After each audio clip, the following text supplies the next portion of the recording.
An innocent-looking old man walks into banks and asks the managers for a loan. What bank employees don't know is that he's a different kind of old man. This kind. The story takes place in Texas in 1981. Forrest Tucker is a professional bank robber. After quietly robbing yet another bank, he walks out with a bag full of cash and departs in a white sedan while listening to a police radio on his earpiece. A white sedan. 110 en route. He switches the cars and drives to the highway, yet the police still find out that he's driving a blue car now. Got the kids, you got blue car. Forrest notices a broken-down pickup truck and cleverly walks out to help the woman in trouble. Police cars go past them, not noticing the blue car that Forrest parked right near the pickup truck. He admits to the woman that doesn't know much about car repair and offers to drive her in his car to the nearest town. While driving, the two get to know each other and develop a connection. The woman's name is Jewel. She's a widower and drives around the country in her late husband's car for fun. In town, Forrest and Jewel have lunch together at a diner. They really like each other, finding out they have much in common. Despite having just met Jewel, Forrest is drawn to her. He trusts her enough to reveal to her that he is a bank robber, but she doesn't believe him, so he says he's joking and they laugh about it. In Dallas, Texas, police detective John Hunt and his partner respond to a call about an armed robbery. Later, John celebrates his 40th birthday. Lately, he is getting depressed as his job doesn't give him much satisfaction, and he feels like it's all downhill from here. At home, John's wife Maureen and his kids, Abilene and Tyler, surprise him with a birthday cake. He is exhausted from working long hours. Sometime later, John takes a drive with his children and comically allows them to respond to a dispatch on a police radio. They arrive at the bank where John takes his son Tyler and walks inside to make a withdrawal while Abilene stays in the car. Right outside the bank, Forrest sits in a car and prepares for yet another bank heist by putting on a convincing old man disguise. His two companions, Waller and Teddy, will help him out with the robbery. As John and his son stand in line, Forrest walks in and approaches the manager. He quietly shows the manager a gun in his coat and orders him to get into his office. Inside, they have a nice chat.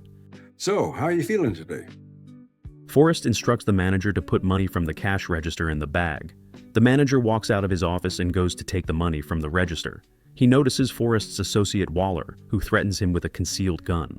John stays in line and talks to his son about banking, unaware of the ongoing robbery right behind him. The manager fills the bag with cash. He quietly tells the coworker about the threat and covertly pushes the alarm button. Forrest is immediately informed through an earpiece about the alarm going off on the police radio and gives a signal to Waller. The manager gives the robbers a bag with cash and they depart. He then closes the door and announces to the customers that the bank has just been robbed. The robbers drive away fast as Forrest takes off his disguise. Shamed by his inability to see the robbery that was going on right under his nose, John quickly leaves the bank and pretends to have just arrived in front of the arriving policeman. The robbers leave the car, split, after which Forrest departs in a different vehicle. In the bank, the policemen question John and his kids. Unwilling to lie any further, John reluctantly admits that he was inside the bank during the robbery. The manager describes the two robbers to the police, pointing out that Forrest was very polite and charming. Meanwhile, Forrest happily drives away while listening to the police radio. He arrives at his house and hides the money in a hidden compartment under the floor. Watching the news about the robbery, John is embarrassed about what happened earlier in the bank, saying he wants to quit the police. His wife Maureen encourages him to catch the old man and redeem himself in the eyes of his colleagues. Sometime later, Forrest and Jewel go on a date.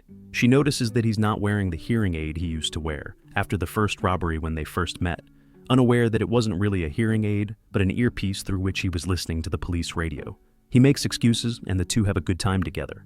In the police precinct, John is working hard, trying to catch the elusive old man robber. Meanwhile, Forrest continues robbing banks all over the country, using the same plan every time. John analyzes all the available information on the confusing gang of grandpa robbers that was gathered in many states. He works hard, bringing cases of paperwork to his home. He later presents his findings to his colleagues, convincing them these are not separate robberies but the work of one criminal mastermind. In one of the robberies, a bank manager, a beautiful young woman, happily greets Forrest, a charming old man. She gets very upset when she finds out he's a robber, fearing for her life. So Forrest comforts her. Frank, don't cry. John questions the bank employees that were robbed by Forrest. They all describe him as a happy, charming older gentleman and can only vaguely remember his face, so the compiled police sketches don't resemble Forrest that much. Forrest arrives at Jewel's farm. The two spend time together at her house. She shows Forrest her horses, as it turns out she's quite an animal person. Jewel reveals to Forrest that she has a mortgage on the farm that she is still paying off. Meanwhile, in John's house, His kids help him with the investigation by putting dots on the map, indicating cities where Forrest and his associates robbed a bank. Forrest arrives in St. Louis, Missouri, and stalks a local bank. Waller and Teddy arrive shortly afterwards and help him plan the robbery. They write down the important details and take photos of security guards in an armored truck, moving the cash in and out of the bank, after which they drive around the block and look at the bank up close. Later, the three robbers get inside and pretend to be customers to figure out the layout of the bank. Forrest notices the security guards taking out cash in bags and uses a timer to get the exact time it takes them to bring it to the truck. Unlike the previous robberies, this time Forrest intends to break into the vault. Teddy tries to talk the other two out of attempting to break into the vault as it seems too dangerous to him, but they are adamant about going big this time. In his motel room, Forrest watches an interesting news report about the unusual string of bank robberies committed by the three highly skilled old criminals. Detective John Hunt cleverly gives them a name, Over the Hill Gang. The report also includes a sketch of Forrest, asking anyone with information on this man to come forward. Forrest is quite fascinated by the development. He didn't expect that the police would be able to connect the seemingly unrelated robberies all over the country. Forrest informs Waller and Teddy that the police are onto them, so the gang robs the St. Louis bank without any delay. After the robbery, John and his colleagues are informed by the bank employees that the robbers walked right behind the guards into the vault, knocked them out unconscious, and walked out with bags before anyone could even react. One of the guards tried to shoot them, but they managed to escape anyway. Forrest left John a message on one of the bills, mocking his efforts to catch them. Teddy got shot, so Waller treated his wound after they got back to motel.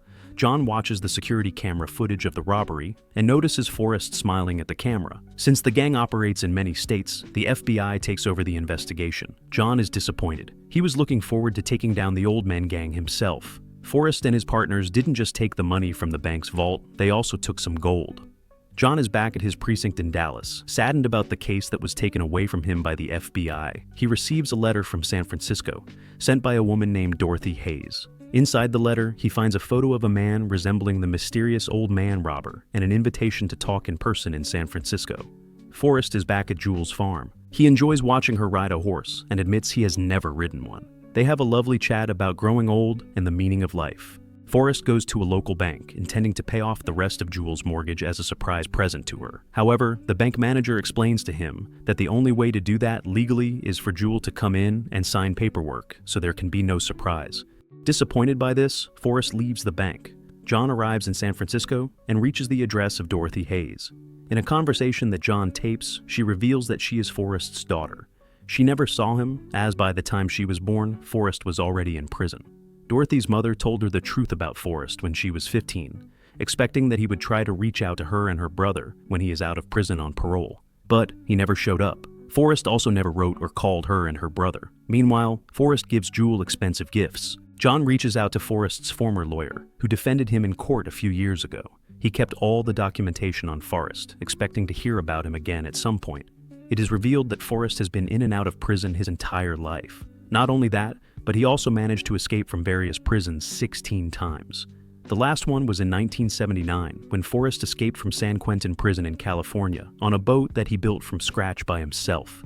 A few years before that in Montana, Forrest was chased by police cars through the countryside.